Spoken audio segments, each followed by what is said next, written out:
out there, everybody. And thank y'all again so very much for joining us here on Expanded Perspectives with me, Cam Hale. And as always, chilling in here. Of course, we've been at it for a while on mic, just talking, not recording, of course.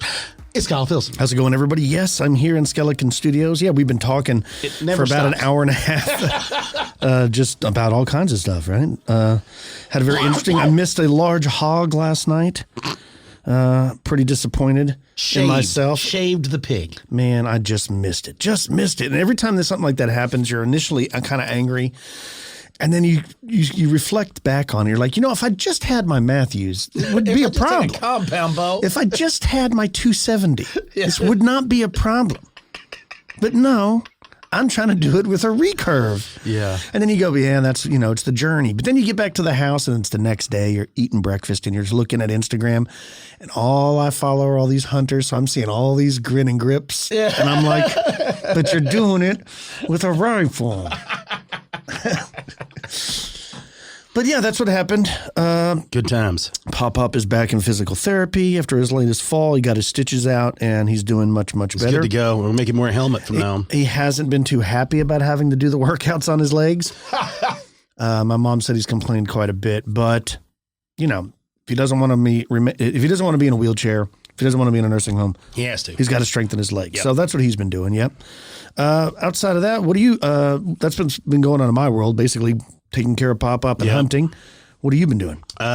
Just working with my son, working around the house. He just had all kinds of stuff going on and making jerky. Oh, that's right. Yeah. Yeah. It turned out fantastic. Yep. I ended up taking a doe last week and now I've got that done. So we got jerky and we've been, of course, chowing down on that. It's my favorite thing out of all. I love deer jerky, but that's about it. I'm enjoying the weather, getting everything ready. My daughter's getting ready for graduation. I think she's got close to less than 30 days or just barely over 30 days now before graduation. So getting all that stuff done so she can come back. So, yep, we'll see how that goes. That's it. You know how this time is it's our favorite time. But like everybody knows, this is a very busy time. It's a very busy time. Yeah. Usually when we always laugh about bow season starts is when everything gets busy, and it'll be this busy until like February. It's just going to be madness for all the stuff that we're going to try to get done and get rolling. But your birthday's coming. Yeah, it'll be like here a week long. away. Yeah, and Luke's is too. Luke's is 2 days before yours. We found this really cool place we're going to have his birthday party. If you and Cece want to come, you might be interested more than you know. There's this place over by TCU, and it's called Cidercade. And it's like a brew house that has like different ciders and stuff like that. But that's, Luke wouldn't care about that. What he cares about is for $12, you pay a flat fee, $12. They have 800 vintage arcade video games and you can play them unlimited and pinball. So we went over there the other day. I played Frogger. I played Cubert. I played pinball for hours. Seawolf. I haven't played Frogger since I was a kid. Ninja Turtles. Oh, these are all the arcade games. So remember, nowadays, the consoles are really good at home. But when we were young, the arcade was the good game. The home games, the Atari and stuff, it was kind of like a cheap knockoff, not near as good. We would go to the arcade house, and then that's where you would hang out. Okay. Everybody would hang out there. I played Golden Axe. I played Altered Beast. I played the Dragon's Lair. Cam, they had them all. 800. And it's unlimited for $12. So if I take Luke to Dave and Buster's, I'll go through $12 in when you walk in 90 seconds. Yeah. Because you put money on a card and they just if you play, there's no tickets, you don't win any coupons and then trade it in for I can't tell my wife about the ciders. She loves those ciders. They have regular stuff there. I just had Dr. Pepper and pizza. That's all I'm going for. But it was really cool. They have other games too. They had pool tables. They had shuffleboard. We're in. Darts, I just want to go play the old arcade. Everything. But if you want to play the old arcades and really remember, there was games there that I hadn't seen. I remember I saw this game in there. The trademark on it was like 1982. I'm like, I remember that game. Dude, we're going. I'm going. I'm there. It'll be the Friday after Thanksgiving. Oh, word. We're going to go about 2 o'clock so we can be there all day. No, you can spend there. Yeah, it's unlimited. It's really, really cool. Check it out. Down. Apparently there's more than one of them. It's called Cidercade, Cidercade. I'm going to have to go check it out. Dude, I'm down. We're going. Yeah, very cool. 100%. It sounds awesome. Get into some spooky stories. Yeah. Check this out. We got a cool listener here. Well, all of our listeners are cool. Oh, yeah. But this one in particular. Oh, okay. It says, I've been wanting to tell someone about the incidents that have occurred sporadically throughout my life. But I've always felt afraid or ridicule or worse. Listening to your podcast has showed me that these incidents are not uncommon, and I'm constantly reassured when I hear the stories from others. Today, I wanted to share my experiences when I lived in New Mexico from 2015 to 2017. My then husband was in the military, stationed at Holloman Air Force Base, which is situated a few miles from White Sands Missile Range, and of course, the Trinity site. At that point in time, I was a gym fanatic and spent most of my days working out. By late evening, my husband arrived home, and he would often accompany me to the running track at the furthest end of the base, only separated from the flight line by a half a mile of open desert. One particular night, after having finishing my run, I spotted some odd movement in the desert area separating the track from the flight line. It looked as if a large, see-through object was walking between the desert plants. The bushes behind that see-through thing were visible, but they looked distorted, and this thing was making its way towards the track. I stood there looking at it, trying to figure out what it was and comparing that patch of desert with the rest. It just didn't make any sense in my mind, and I couldn't wrap my head around what I was looking at. My husband came up running and said, "Don't look at it, just keep walking." We jogged back home, and I asked him if he had seen it, and he said yes. He had, but didn't want to talk about it. On another instance, I was home alone as my husband was gone at work, and I opened the bedroom blinds to look at this red-winged black birds that I saw. I let the food out for the previous night, and one of those see-through things was standing right outside. It just stood there. Now, this was broad daylight, unlike the first time, and it creeped me out way worse because it clearly didn't show any fear of being seen. It was tall, but not to the point that I would think it was possibly human. Yes, it was see-through, but its outline, its shape could still be made out because as it moved, the area it was reflecting from behind looked odd, like cling wrap that has some folds. It didn't try to enter the house or anything, and I definitely didn't try to go outside. It just stood there for a while and eventually left. I guess because I closed the blinds and pretended not to see it. Pretending something didn't happen has been my go-to mechanism for dealing with such oddities. I didn't know what else to do. As years passed and I divorced, my ex's attitude about that night changed completely. He said there was nothing there, and he denied having seen other weird things during the time we lived there, which was total BS because weird stuff happened there constantly. Sometimes I wonder if that see-through person was just some sort of military tech being tested out there around the base.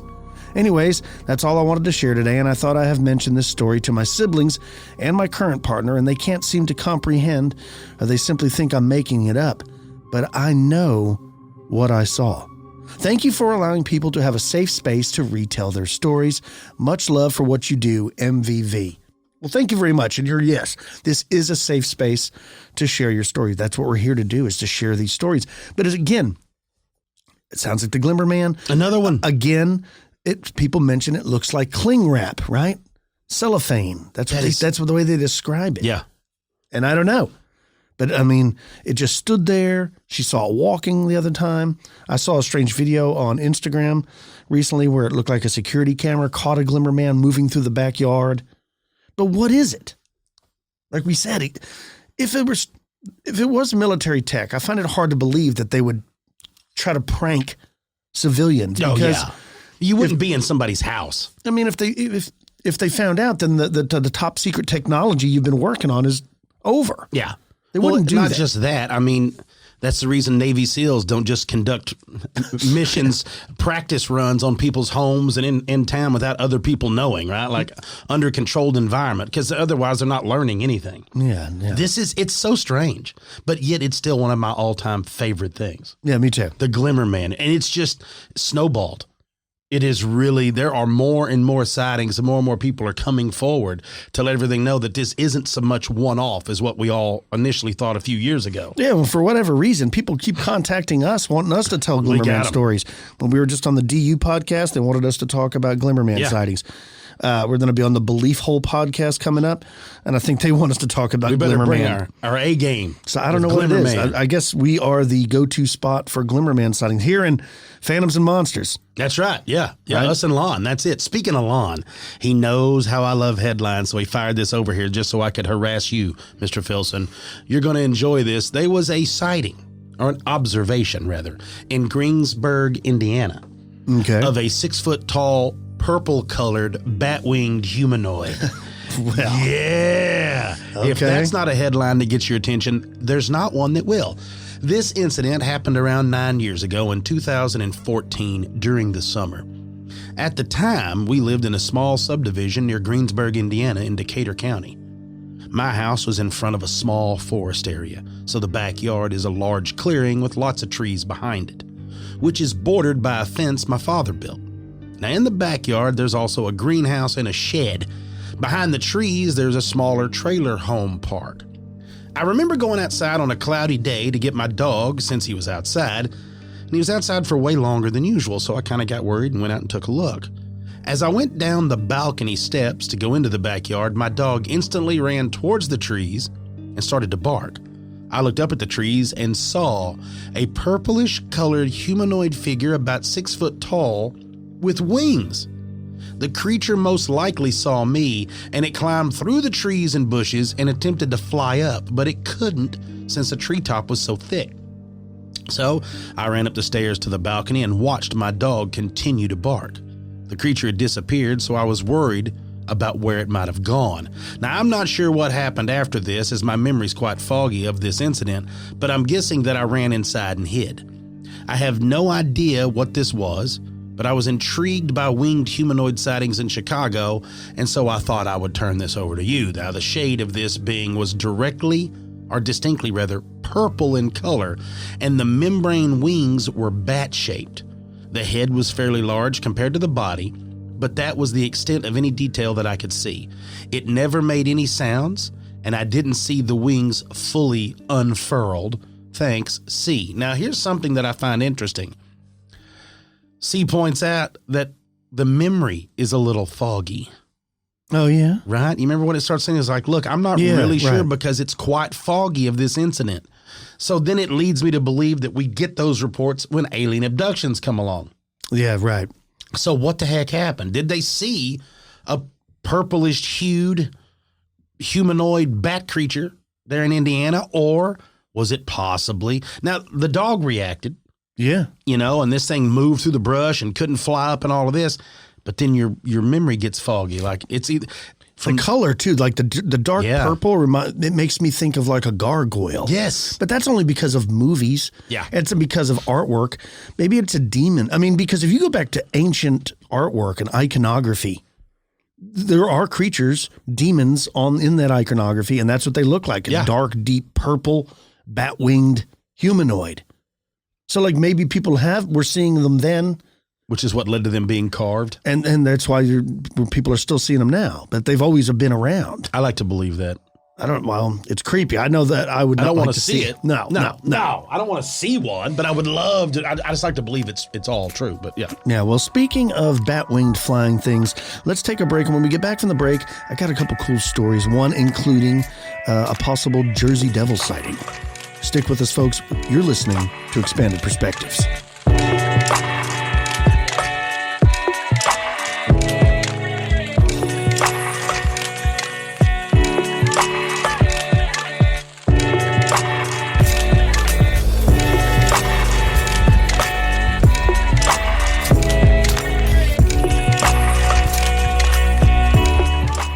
And we're back with Expanded Perspectives.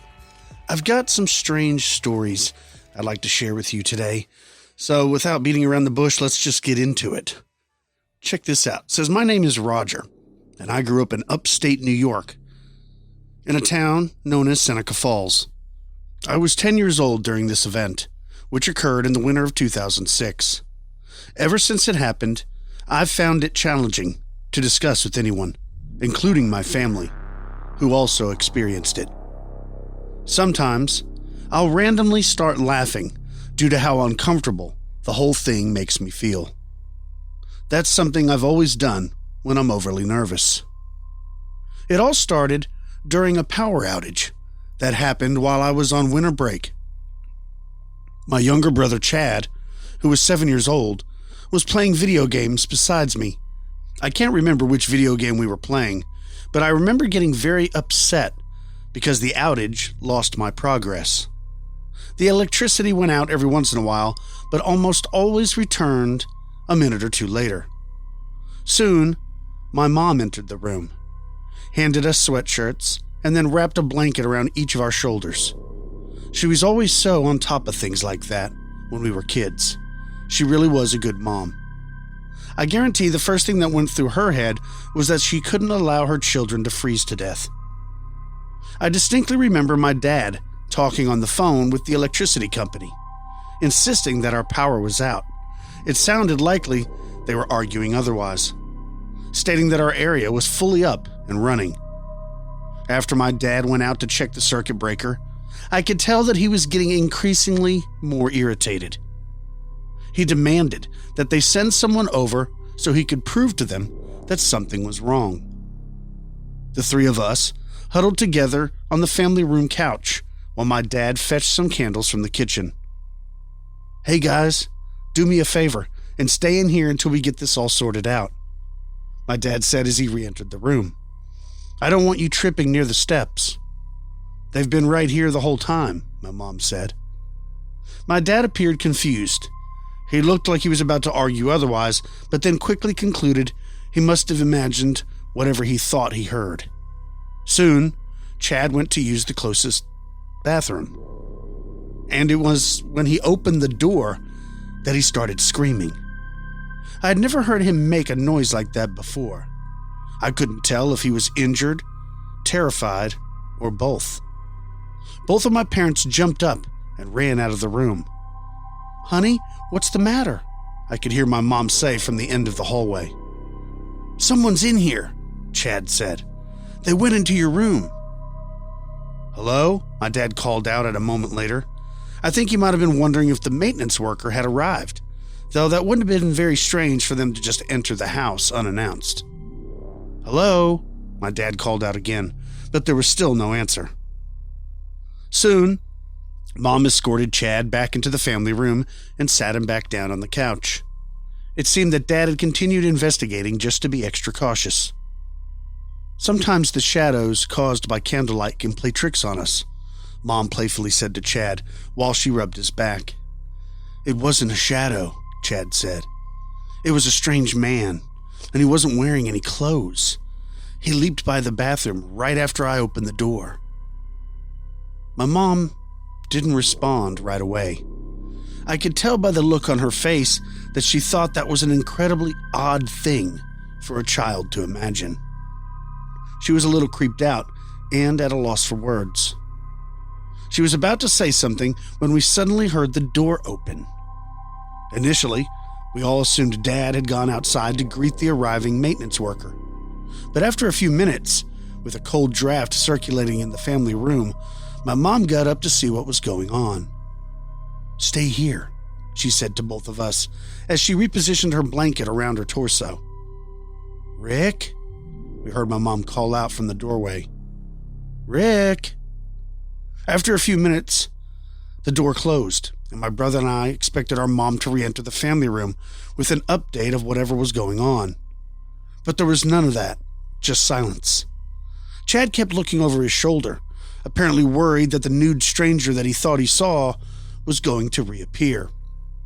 Very abruptly, Chad started screaming again and threw his blanket over his head to cover his eyes. I spun my head in the direction that he had been looking and saw a long, gangly gray arm slowly withdraw underneath our antique piano. I couldn't believe my eyes. I was stunned. We had lived in that same house since I was 3 years old, and as far as I know, none of us had ever encountered anything even remotely paranormal. It was just like one of those scenes in a scary movie when you get a very brief glimpse of a menacing entity. Even though it was dark and my view from the couch was obstructed, I was able to see a sliver of the thing's chin. I wanted to get out of there so badly, but I was far too afraid to run. And I think part of that was because I didn't want to leave my brother behind. The entity's presence felt so overwhelmingly dark, which makes what happened next all the more perplexing. Soon, Chad removed part of the blanket from his face and started giggling. There was something about his energy that made me do the same thing. It was like suddenly everything became playful and humorous, like there was nothing to feel threatened by. Even when I felt the gangly hand contact my shoulder, I didn't flinch. Moments later, the entity slid its face in front of me, only feet away from the tip of my nose. I remember wondering how its neck could be so thin, but that thought didn't disturb me. It merely intrigued me. Still giggling and feeling strangely very comfortable, I watched as the entity hobbled over to Chad.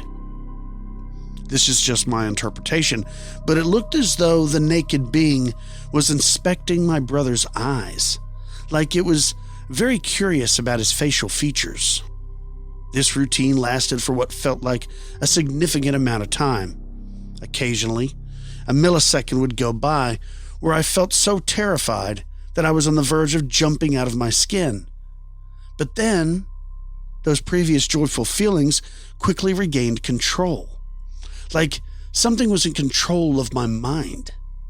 I eventually sat there, and eventually the entity scampered out of the family room, though I didn't turn around to see in time which direction it went once it entered the hallway. It wasn't long before the feelings of fright returned at full force on both me and my brother. Without saying a word, he jumped up from the couch and ran towards the front door, shouting for our parents. Regardless of the cold winter night, we dashed outside in our socks, running along the shoveled walkway.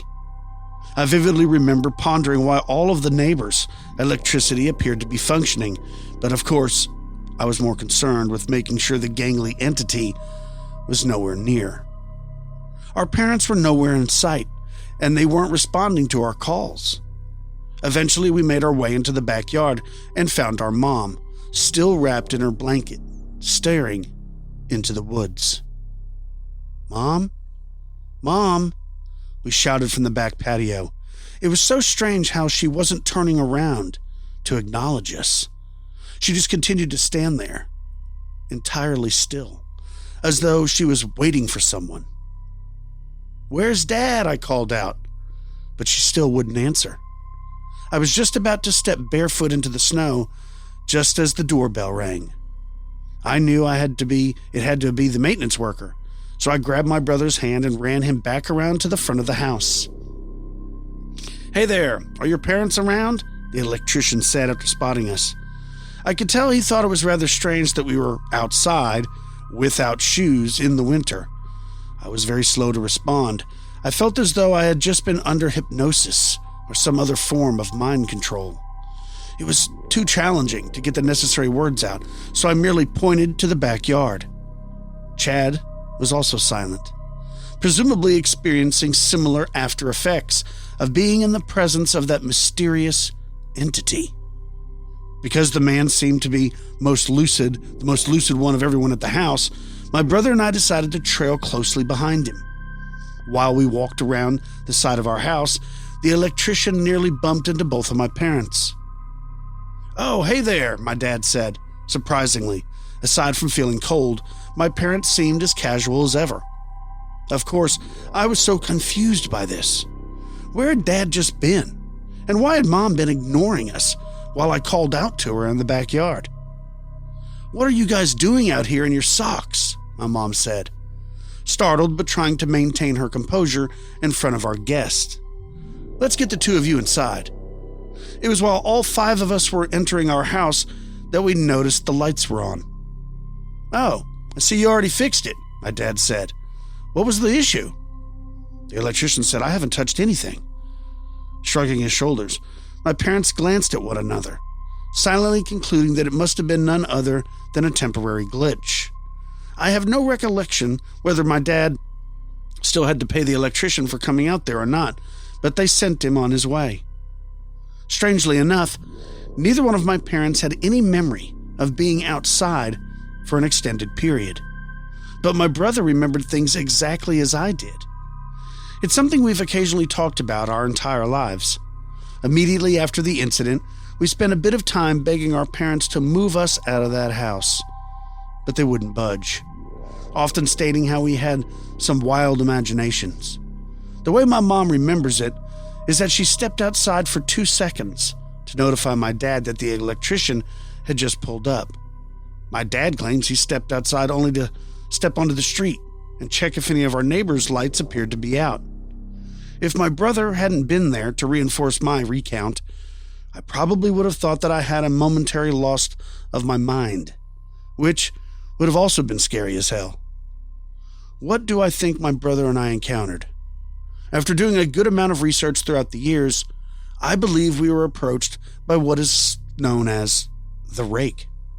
Coincidentally, there are more reports on the creature from New York than anywhere else. I also believe that the entity possessed supernatural abilities that defy much of what we, as humans, think we know.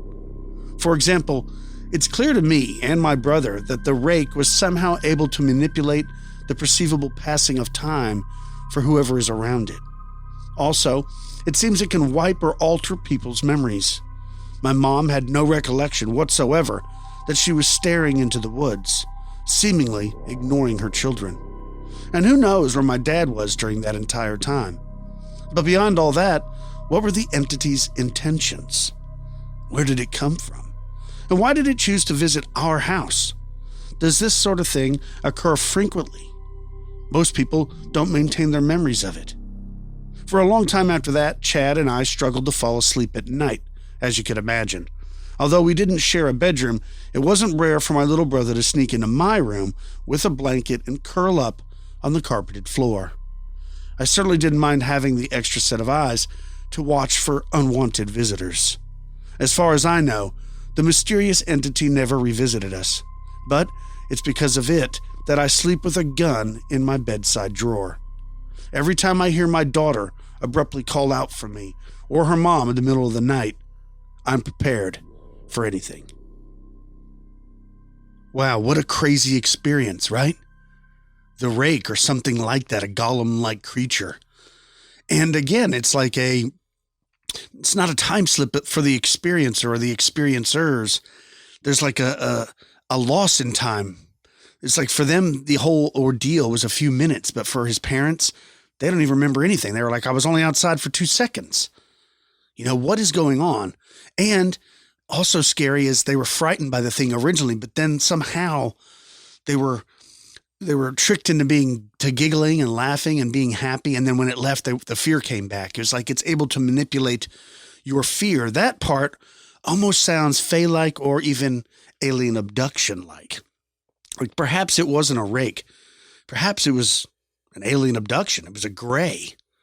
And they wiped their memory. And to them, it looked like this golem-like creature, but they were abducted. I mean, the woman staring into the woods, you know, their mother and stuff like, maybe the whole family was abducted. I don't know. Creepy story. Let's check out another one. Back in the late 1970s, I was determined to be a Broadway actor. I wasn't overly concerned with being a star or anything. I just wanted to work consistently and earn enough to afford a modest living. Within the first 6 months of living in Hoboken, New Jersey, I saw something I will never forget. My name is Michael, and I grew up in Long Island, New York. I was that typical theater geek who often got picked on by the jocks. It was hard to feel like I had any escape from the torment because I had to come home to a household full of sporty individuals every day. My dad was an all-conference quarterback in college, and both of my older brothers were all-star baseball players. Even my mom ran track at the same college that my dad played football for, so it was easy for me to feel like the odd one out. There were many occasions where my dad and my brothers would be in the living room watching some big game. Meanwhile, I was up in my room rehearsing a scene from Hamlet. It's not that my family wasn't respectful towards me. It's just that there seemed to be very little that we could relate over. Because of that, I couldn't wait to graduate from high school and go live in a community where I'd be around people who were more on my level. Sure, I grew up with a few people who dabbled in theater, but nobody was near as passionate about it as I was. I took that as a sign that I was destined to be in Broadway productions. During my sophomore year, I decided to move to New York City and aggressively pursue that career. Every night before an audition, I had this ritual where I would walk out onto the rooftop of my apartment building and pretend that I was performing my scene for the entire neighborhood. To provide those feelings of pressure, I would give myself one chance to get the scene right. If I jumbled my lines or half-assed the emotion, I'd consider it a fail and force myself to go back inside and continue to rehearse. If I did get it right on the very first try, I would give myself time to relax until the audition. The building was 20-something floors, and the roof didn't have anywhere to sit, so nobody aside from me ever went up there. Most of my neighbors were elderly, so I don't think they cared to even try. They probably assumed they'd sound the alarms if they did. My apartment unit was tiny, but I still missed that rooftop sometimes. The view of the surrounding area was fabulous, and it was so meditative just to be up there by myself late at night. One night, I was preparing to head back inside when I noticed a bit of odd movement coming from another nearby rooftop. That building was a tad shorter than mine, so I had a good view of it. Just like my rooftop, it consisted of little more than various railings and ventilation units.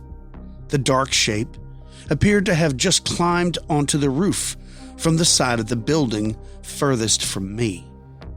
I couldn't believe my eyes. At first glance, I thought the thing was a horse. But when it stood on its 2 feet and briefly spread what looked like a pair of wings, I felt I had to be dreaming.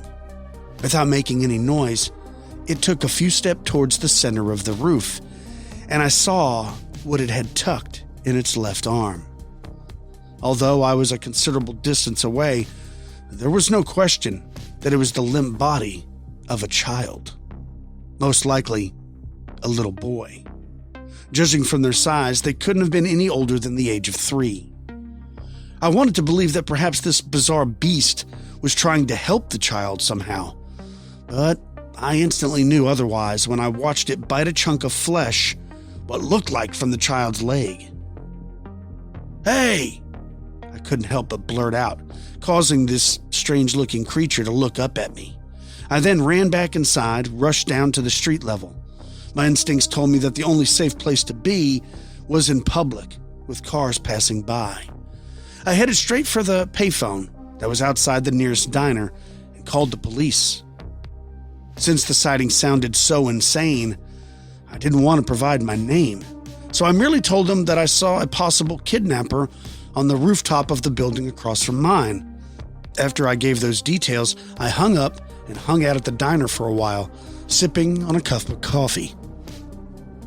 When I eventually gathered enough courage to head back to my apartment, I noticed several police cars parked outside the building where I saw the beast. As discreetly as possible, I walked up to my roof and saw the law enforcement group investigating the scene. They were mainly focused on the heavy blood splatter in the area where I saw the beast, where it looked like it took a bite out of something. By that point, there was enough blood to suggest that the beast resumed its meal after spotting me. I expected there to be at least some mention of the strange incident in the newspaper the next day, but there was nothing. I checked every day for the next week or two and found nothing. I never again went up to my rooftop because I was worried that thing might be lurking around. And once the armed authorities vacated the premises, I didn't think like it was a good idea. I don't think there's any question that what I saw that night is what so many referred to in the area as the Jersey Devil. Thanks. Wow. You know, it's funny, the Jersey Devil, this is something that my uncles used to tease me about when I was a kid. And I would go and spend time with family and relatives in New Jersey, they would tell me, be careful. And you go out in the woods to play, that the Jersey Devil's out there, that my Uncle Jack saw it one time when he was hunting. And we were just interviewed on the Ducks Unlimited podcast for Halloween, their Halloween special. And they were asking me specifically about the Jersey Devil. It's an interesting folklore for the area, a legend, and some people, it's described as different things. Some people say it looks like it's got the head of a goat. Some people say it's got the head of a horse. Some people it has a head of a bird. Sometimes it's more gargoyle-like. It's kind of like the chupacabra, where there's not one real clear description of the thing. But then, there's lots of stories of people who are out hunting in and around New Jersey who say that they definitely saw the Jersey Devil. Let's talk a little more about the legend of the Jersey Devil. Now, according to the legend, this is the way most of the time the story is told. There was a woman named Miss Jane Leeds, and she came from a poor family who stretched out an existence in the Pine Barrens, a rugged place with vast forest, sandy soil, and patches of swamp. In 1735, Miss Leeds discovered that she was pregnant with her 13th child. She complained to her friends and relatives that the devil can take the next one, and he did. When the baby was born, he was simply described as a monster. He immediately took on a grotesque appearance and grew to be more than 20 feet long, with a reptilian body, a horse's head, and bat wings, and a long, forked tail.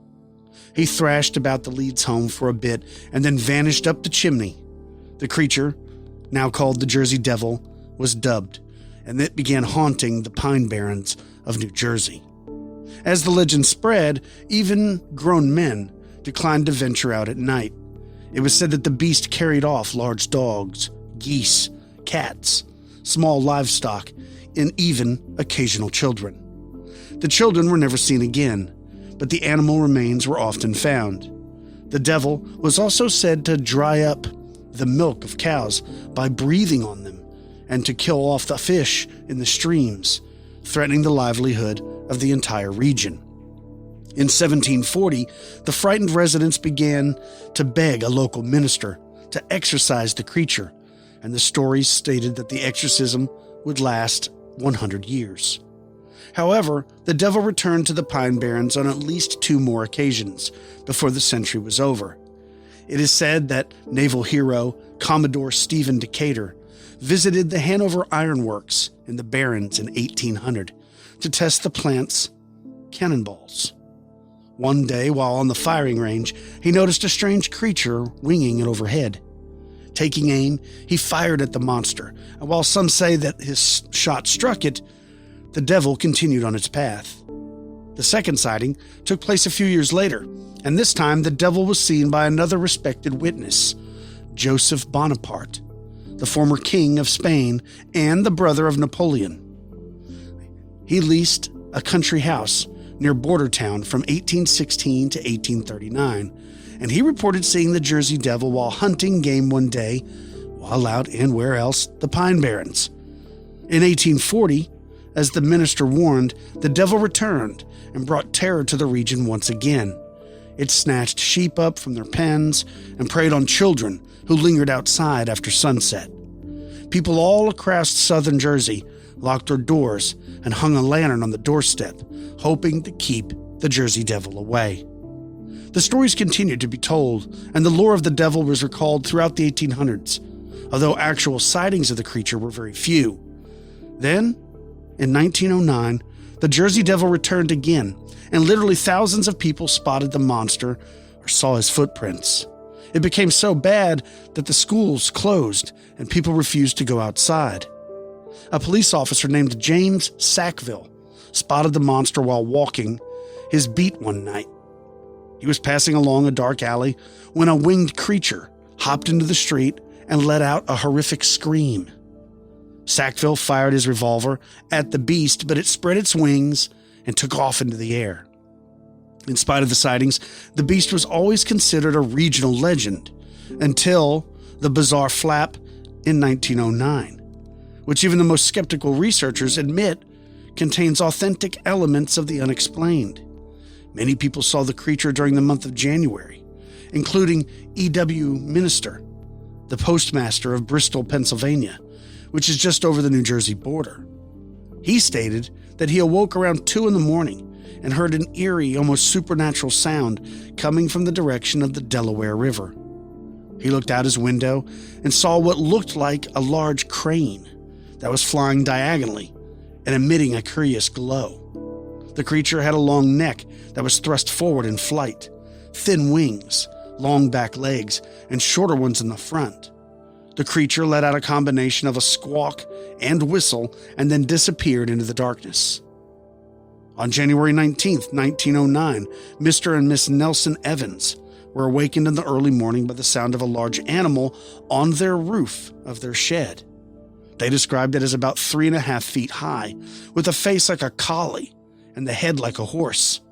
It had a long neck, wings about 2 feet long, and its back legs were like those of a crane, and it had horse's hooves.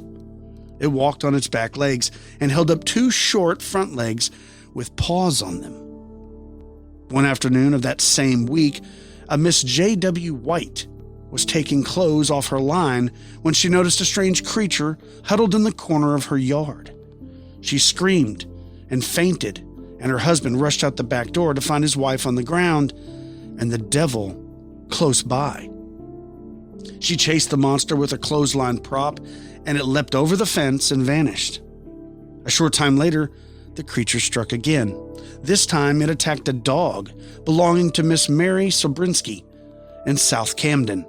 When she heard the cry of her pet in the darkness, she dashed outside and drove the Jersey Devil away with a broom. The creature fled, but not before tearing a chunk of flesh from the dog. Miss Sobrinsky carried her wounded pet inside and immediately called the police. By the time the patrolman arrived, a crowd of more than 100 people were gathered at the house. The crowd was witness to the piercing screams that suddenly erupted from nearby. The police officers emptied their revolvers at the shadow that loomed against the night sky, but the devil escaped once again.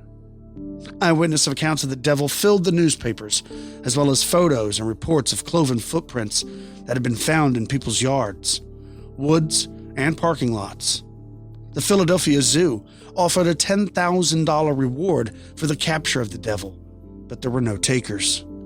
Then, as suddenly as it started, the devil vanished again. The creature did not return again until 1927. A cab driver was changing a tire one night while headed for Salem. He had just finished when his car began shaking violently. He looked up to see a gigantic, winged figure pounding on the roof of his car. The driver, leaving his jack and flat tire behind, jumped into the car and quickly drove away. He reported the encounter to the Salem police. In August 1930, berry pickers at Leeds Point and Mays Landing reported seeing the devil, crashing through the fields and devouring blueberries and cranberries. It was reported again 2 weeks later to the north, and then it disappeared again. In November 1951, a group of children were allegedly cornered by the devil at the Duport Clubhouse in Gibbstown. The creature bounded away without hurting anyone, but reports claimed that it was spotted by dozens of witnesses before finally vanishing again. The sightings continued here and there for years and then peaked once more in 1960 when the blood-curdling cries terrorized a group of people near Mays Landing. State officials tried to calm the nervous residents, but no explanation could be found for the weird sounds. Policemen nailed signs and posters everywhere stating that the New Jersey Devil was just a hoax. But curiosity seekers flooded into the area anyways. Harry Hunt, who owned the Hunt Brothers Circus, offered $100,000 for the capture of this creature, hoping to add it to his sideshow, one of his many attractions. Needless to say, the monster was never snared. The most recent sighting of the creature was said to have been in 1993 when a forest ranger named John Irwin was driving along the Mullica River in southern New Jersey. He was startled to find the road ahead of him was blocked by the Jersey Devil. He described it as being about 6 feet tall, with horns and matted black fur. Could this have been the reported Jersey Devil, or some other creature altogether? Irwin stated that he He and the creature stared at one another for several minutes before the monster finally turned and ran into the forest. The lack of proof of the monster's existence in these modern times leads many to believe that the Jersey Devil was nothing more than a creation and part of New Jersey folklore. If it was really a myth, then how do we explain all the sightings of the creature and the witness accounts from reliable person and businessmen, police officers, and even public officials? They are not easy to dismiss as hearsay and the result of heavy drinking. Could the Jersey Devil have been real after all? And if so, is it still out there in the remote regions of the Pine Barrens, just waiting to be found? I don't know. But I know I remember my childhood, and I remember people telling me about the Jersey Devil. There are some more recent sightings, though, since 1993. Check this out. In Freehold, New Jersey, in 2007, a woman supposedly saw a huge creature with bat-like wings near her home. In August of the same year, a young man driving home near the border of Mount Laurel and Moorestown, New Jersey, reported a similar sighting. He claimed that he spotted a creature resembling a gargoyle with enormous bat-like wings perched in some trees near the road.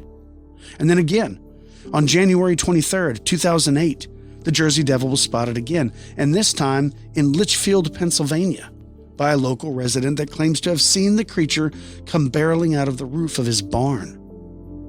Again, on January 19th, 2009, nearly 100 years after the frequent Jersey Devil sightings, a local New Jersey citizen from Swedesboro claimed to have seen the Jersey Devil.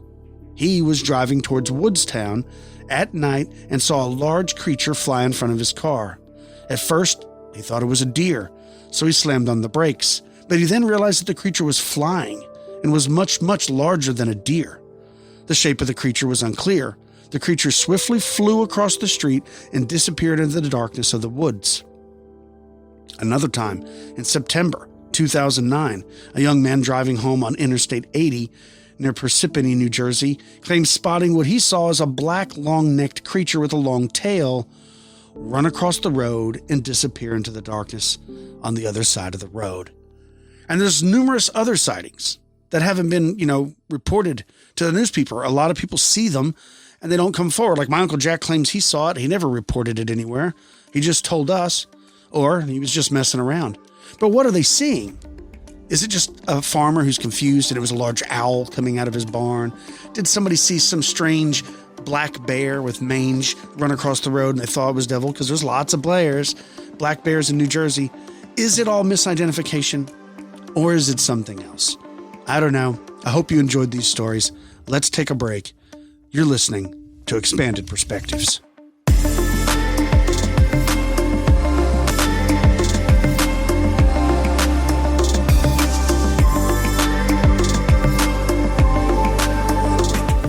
And we're back with Expanded Perspectives. Hey-o.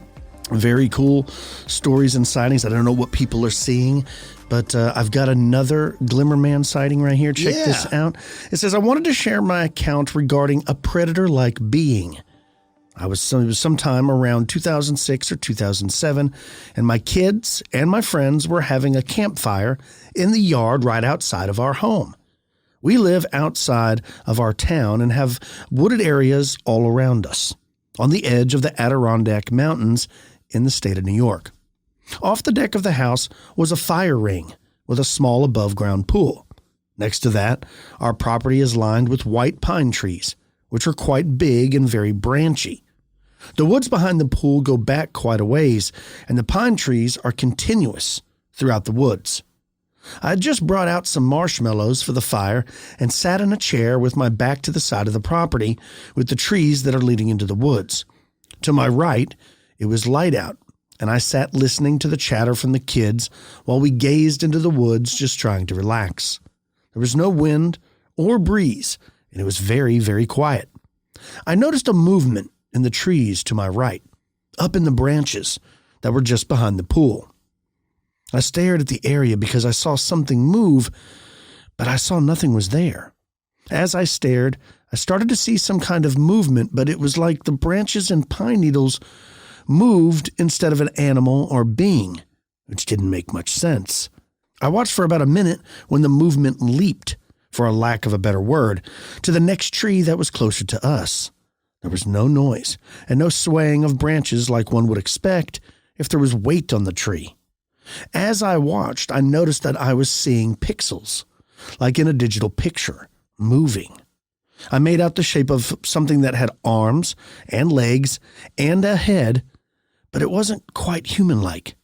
This shape was hunched down on the branch with one arm holding on to the tree trunk. The legs bent like it was squatting, and it felt like we were being watched, even though I could see no face or any other description.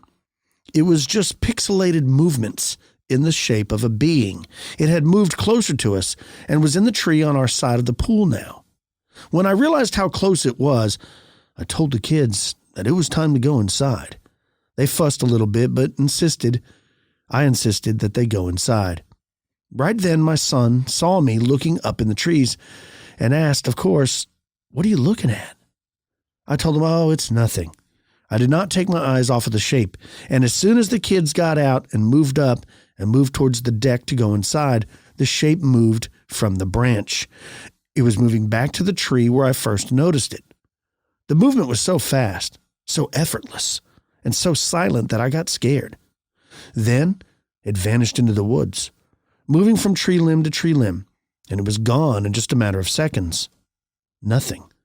I know of no creature that can move like that, and I know of nothing that fits that description. I've never seen it again, and we still live in that same house.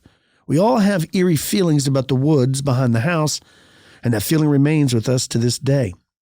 Anytime we walk through the wooded area, we have sections of the woods that we do not venture into for no apparent reason, except that uneasy feeling that we all get. Thanks for all you do. S. Yes. Yeah. Another Glimmer Man sighting. Another one. It just seems like the Glimmer Man just likes observing. Yeah, just likes hanging out. He just likes to watch and be like, "What are you doing?" He's a voyeur. Yeah, he's a time-traveling voyeur. You got to watch him. Who comes back to just check out what's going on in humanity. See, I'm going to hide in the tree. See, man. Yeah, that's it. That's what he does. I have no explanation for what it is, but yet I like the stories. Look, I know the reason that I love the Glimmer Man, and probably the reason you do, is because it makes you think of the movie Predator. Yeah, that's a good point. And I have fond memories of the Predator film.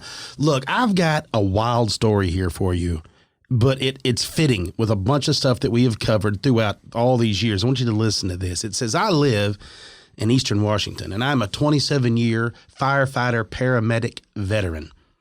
I volunteer with several search and rescue teams from Washington to Idaho. And in the late spring of 2014, I was on vacation at my son and daughter-in-law's home in northern Idaho when over the local news they announced a need for trained rescue members to help search for a family of 5 that was lost for 2 days. I travel with my seasonal rescue equipment, so I'm prepared at all times. I drove an hour and 45 minutes with my son to a northern Idaho town out of Bonner's Ferry, where the command center was. We divided into teams of 7. Everyone from all over the north came out to help. I took the lead of my team and searched the high country at the border of Montana and Idaho. When we arrived, we met a Montana conservation officer. He told us that the father and children had made it out, but he had to leave his wife because her hip seemed to be broken and she couldn't walk. He had left a .357 pistol with her for protection and signal for rescuers, and she also had a whistle. As we headed up the mountain after 1 hour, we ran into 3 search volunteers that were gassed from the off-trail search. As they followed the sound of a whistle, they said that they followed the whistle sound into the big timber, but couldn't catch up to it. Confused by this report, we marked their last GPS area on our map and proceeded into that area. It was 4 in the afternoon. Weather was sunny and dry. We heard a faint whistle sound come from the ridge roughly a half mile ahead. We thought, awesome, we found her. But this is where things went weird. We hiked maybe 1,000 foot when we heard the whistle again. This time it was closer. We yelled out to her, but with no reply. So we walked another 500 feet when this time the whistle was not blowing, or was now rather blowing constantly, always ahead of us. So our trail was coming to an end. It turned into a narrow game trail. I pulled the map and GPS to check where we were. We were in the correct area, but it did not match the husband's description. We all talked it over. This time, out of the 7 of us, 4 voted to continue to follow this now loud blowing and constant whistle. Through the timber, across the creek's upper rock wall to a meadow, we found her. I radioed to command. We have her. Send the helicopter. She is unconscious. As I set an IV and the other medic stabilized her pelvis, the others cleared out the brush and branches so the prop wash from the airlift wouldn't hurt anyone. One of the members walked over and handed me a bright orange whistle on a lanyard that she said she found hanging on a tree limb 35 yards away. Well, that freaked us out. How the hell did she blow that whistle? She was unconscious. There were no other hikers on the mountain that we saw, and the area where the whistle was hanging was above a cliff just yards away. After she was recovered by life flight helicopter, we headed out to the command center. The sheriff greeted us. He took us aside and asked us if we saw anything strange. Apparently, when the helicopter was approaching, they both saw a large creature walking away from where we were.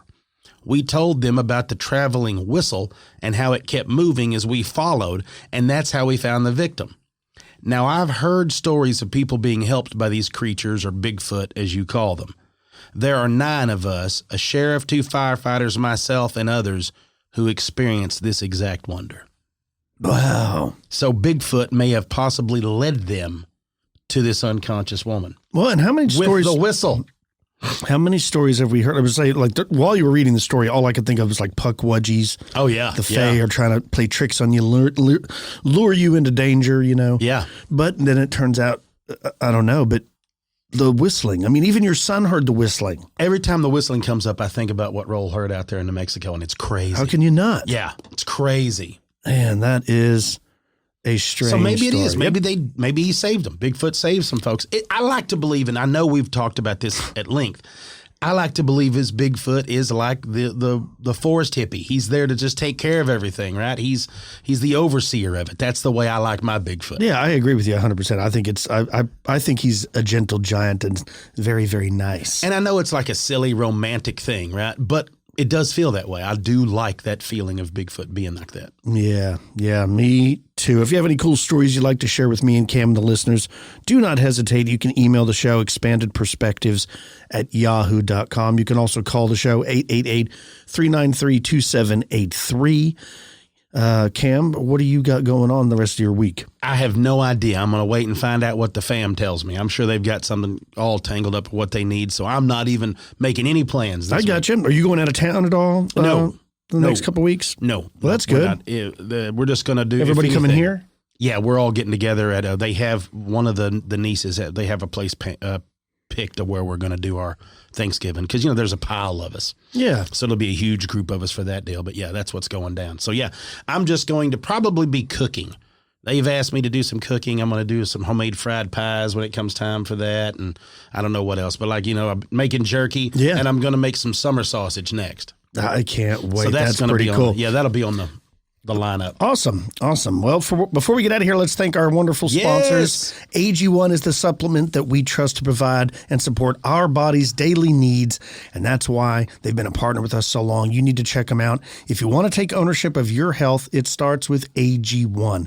Try AG1 and get a free 1-year supply of vitamin D3, K2, and 5 free AG1 travel packs with your first purchase. Just go to drinkag1.com/expanded. That's drinkag1.com/expanded. Go check it out. And don't forget, now that you know the holiday season's right around the corner, you want to support artists and small independent businesses, don't forget about Uncommon Goods.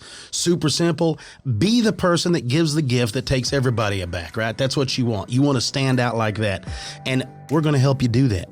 To get 15% off your next gift, just go to uncommongoods.com/expanded. Super easy, nothing crazy, right?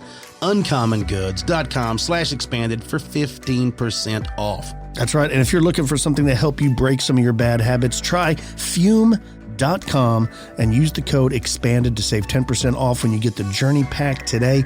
That's TRYFUM.com and use the code EXPANDED. That's about all the time we have for this episode, folks. Till next time, be safe. I'm Kyle. He's Cam. Peace, y'all.